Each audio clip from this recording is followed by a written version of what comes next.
arparadio.com की प्रस्तुति इतिहास का अभ्यास। वाचक स्वर अनुज श्रीवास्तव। आधुनिक युग, एशिया में साम्राज्यवादी संघर्ष। भारत पर अंग्रेजों की विजय। सन 1707 में मुगल सम्राट औरंगजेब की मृत्यु के बाद मुगल साम्राज्य का पतन हुआ। अंतिम मुगल बादशाह मोहम्मद शाह को परास्त करके नादिर शाह ने मुगलों की रही सही रीढ़ भी तोड़ दी। 15वीं शताब्दी में टॉमस रो नामक अंग्रेज अधिकारी ने मुगल शासक जहांगीर से व्यापार की अनुमति प्राप्त की थी। सन 1600 ईस्वी में ईस्ट इंडिया कंपनी की स्थापना हुई। छोटे छोटे देशी राजाओं के आपसी कलह के कारण भारत का राजनीतिक ढांचा डगमगाने लगा था, जिसका लाभ पाश्चात्य देशों ने उठाया। सर्वप्रथम पुर्तगाली एक हाथ में तलवार और एक हाथ में क्रॉस लेकर भारत आए। भोले भाले राजाओं की स्थिति भांपकर क्रॉस जमीन पर रख दिया और व्यापार बढ़ाने तथा सैन्यीकरण करने के लिए जुट गए। फिर क्रमशः हॉलैंड के डच, फ्रांसीसी और अंग्रेज ने भारत में व्यापारिक उपनिवेश बनाए। व्यापारिक एकाधिकार स्थापित करने के उद्देश्य से आंग्ल फ्रांसीसी युद्ध हुए, जिसे कर्नाटक वॉर भी कहते हैं। अंग्रेजों की जीत रॉबर्ट क्लाइव जैसे दूरदर्शी कूटनीतिज्ञ कुशल सेनापतियों के कारण हुई। 1757 ईस्वी में प्लासी का युद्ध बंगाल के नवाब सिराजुद्दौला और अंग्रेजों के बीच हुआ। बंगाल पर अंग्रेजों की प्रभुता स्थापित हुई। 1857 के प्रथम सिपाही विद्रोह तक पूरा भारत कंपनी के शासन के नीचे आ गया। 1857 के सैनिक विद्रोह के बाद ब्रिटेन की सरकार ने कंपनी के हाथों से भारत का शासन लेकर स्वयं को भारत का शासक घोषित किया। 1857 की क्रांति के परिणाम स्वरूप अंग्रेजी शासन ईस्ट इंडिया कंपनी के स्थान पर सीधे ब्रिटेन की महारानी विक्टोरिया के अधीन चला गया। महारानी विक्टोरिया ने भारत की साम्राज्ञी की पदवी धारण की, जो पहले मुगल सम्राट धारण करते थे।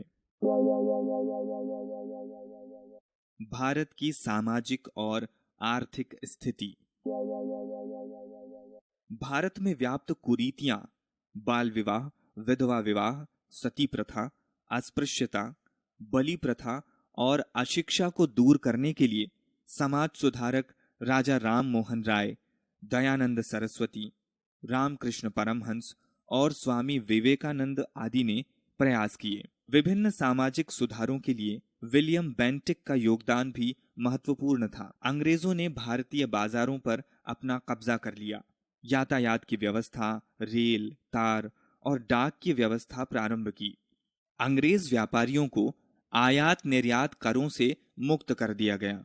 चाय, कॉफी और नील की खेती का काम करने वाले मालिकों को अतिरिक्त सुविधाएं देने की घोषणा की गई। भारतीयों पर अत्याचार अंग्रेजों ने प्रारंभ किया। जनमत पर नियंत्रण रखने के उद्देश्य से प्रेस कानून बना दिया गया।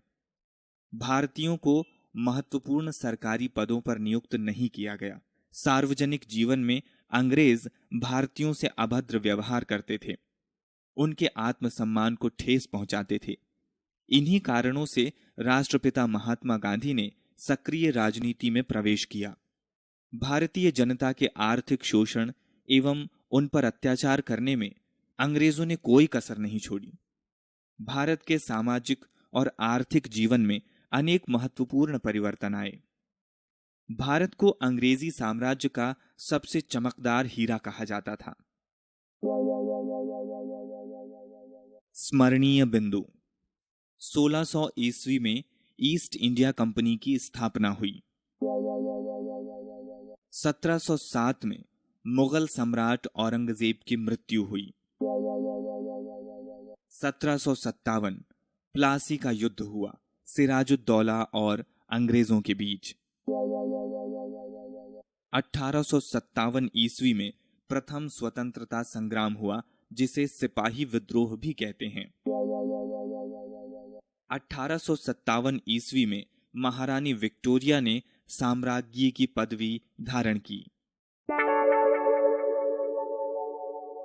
चीन की सभ्यता। प्राचीन सभ्यताएं नदी घाटियों में ही फलती फूलती हैं। चीन में भी सभ्यता का विकास हुआंगहो नदी के क्षेत्र में हुआ। इस नदी में बाढ़ बहुत आती है। नदी अपनी धारा बदल लेती है। परिणाम स्वरूप खेत खलिहान घर द्वार सब में पानी भर जाता है।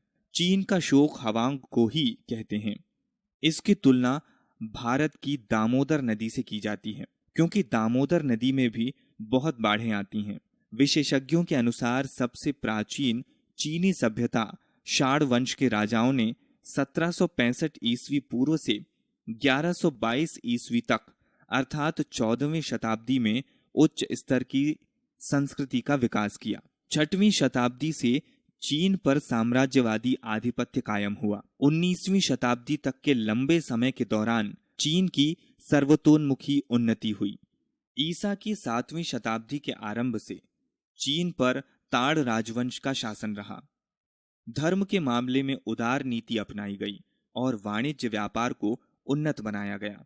मंगोलों के शासन के बाद चीन में लगभग 300 वर्षों तक मिड वंश के राजाओं ने राज किया। चीन में साम्राज्यवाद का प्रसार। इंग्लैंड की निगाह प्रारंभ से चीन पर लगी हुई थी। ब्रिटिश लोगों ने चीनियों को पहले अफीम की लत डाली, कालांतर में चार की लत डाली। चीन पर जापान, रूस और फ्रांस की दृष्टि थी।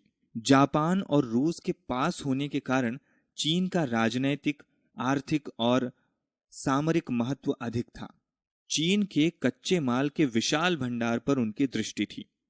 अतः यूरोपीय देशों में चीन पर अधिकार जमाने की होड़ लगी थी। प्राचीन चीन में सामाजिक वर्ग।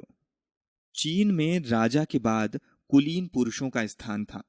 राजा उन्हें भूमि देता था और उसके बदले में वे लड़ाइयों में राजा की सहायता करते थे। व्यापारी और दस्तकार तीसरे वर्ग में आते थे। जनसंख्या का बड़ा भाग किसानों का था। निम्न श्रेणी दासों की थी और दासों की तरह युद्ध बंदी होते थे। योद्धा कांसे का शिरस्त्राण और धातु का कवच पहनते थे। कांसे की कटार और कुल्हाड़ियों, धनुष और धातु की नोक वाले बाण वहां पर मिले हैं। किसानों से उपज का 2/3 भाग ले लिया जाता था। यदि फसल खराब हो जाती तो हजारों किसान भूखे मर जाते थे। कभी कभी किसान अपने राजा के क्रूर व्यवहार के विरुद्ध विद्रोह कर देते थे। चीन के धनी निवासी शानदार कोठियों में भोग विलास का जीवन बिताते थे। वे उंगलियों के नाखून बहुत बढ़ा लेते थे और उस पर चांदी के पत्थर चढ़वा देते थे। चीन में व्यवसाय, कला और शिल्प। शाड़ साम्राज्य की उन्नति कृषि पर निर्भर थी। मुख्य रूप से ज्वार बाजरे की खेती होती थी। बाद में गेहूं और चावल की भी खेती करने लगे। चीनी लिपि को लिखने के लिए ब्रश, कागज और रेशम के प्रयोग के कारण चित्रकला की काफी उन्नति हुई। बौद्ध धर्म यहां प्रचलित था। बौद्ध धर्म के प्रचार से मूर्ति कला को काफी प्रोत्साहन मिला। चीन का मुख्य धर्म बौद्ध धर्म हो गया। कन्फ्यूशियस चीनी दार्शनिक थे, जिनके द्वारा नए धर्म की स्थापना से बौद्ध धर्म की लोकप्रियता कम हुई। ताओ धर्म का चीन में महत्वपूर्ण स्थान था। राजाओं के मकबरे विस्तृत थे। चीनी वास्तुकला बौद्ध स्तूपों पर आधारित थे। चीन के निवासियों ने अनेक पैगोडा बनवाए। राजाओं के मकबरे का कमरा बहुत सुंदर ढंग से उत्कीर्ण लकड़ी से बनाया जाता था। विज्ञान के क्षेत्र में चीनियों की उपलब्धियां। मध्यकाल में चीन उन्नति के शिखर पर था। चीनी मानव उद्यम ने अनेक क्षेत्रों में उन्नति की। अत्यंत प्राचीन काल से चीन के निवासी चुंबक पत्थर के चुंबकीय गुणों को जानते थे। मध्य युग में उन्होंने कुतुबनामा बनाने में इस ज्ञान का प्रयोग किया। इसमें पानी पर तैरती हुई मछली के आकार की लोहे की कील लगाई जाती थी, जिसमें चुंबकीय आकर्षण शक्ति होती थी। चीनियों ने ज्योतिष यंत्रों और तांत्रिक घड़ियों का आविष्कार किया। वे लोहा तथा इस्पात को ढालने की क्रिया भी जान गए। चीनियों ने 10वीं शताब्दी में ही लोहे का झूलता हुआ पुल बना लिया। उनकी दूसरी उपलब्धि थी बारूद का आविष्कार। वे बारूद को अग्नि औषधि कहते थे और इसका प्रयोग आतिशबाजी में करते थे। 10वीं शताब्दी में ही बारूद का आविष्कार हुआ था। सबसे पहले चीनियों ने ही छापने की कला का आविष्कार किया। चीनियों ने ही कागज के नोटों का प्रचलन शुरू किया। किसी देश में इसका प्रचलन नहीं था। प्रारंभिक दिनों में चीनी जो कुछ छापना चाहते थे उसे लकड़ी के चौखट पर खोद लेते थे।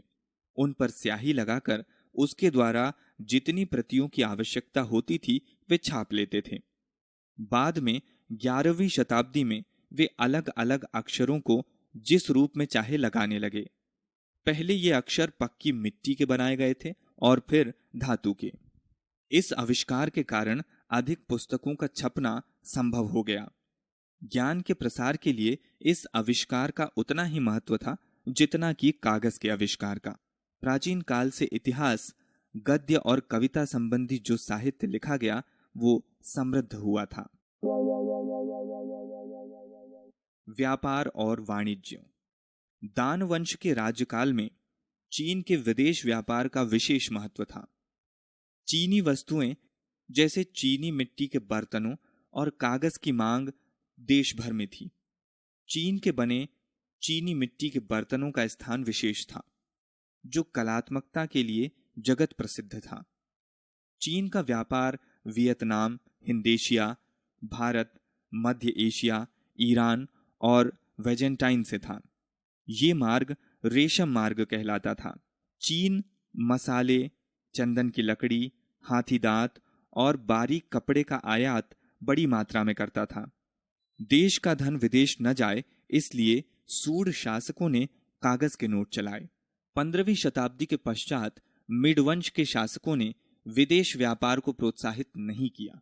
उन्होंने देशवासियों के स्वतंत्र रूप से विदेश जाने की अनुमति पर प्रतिबंध लगा दिया।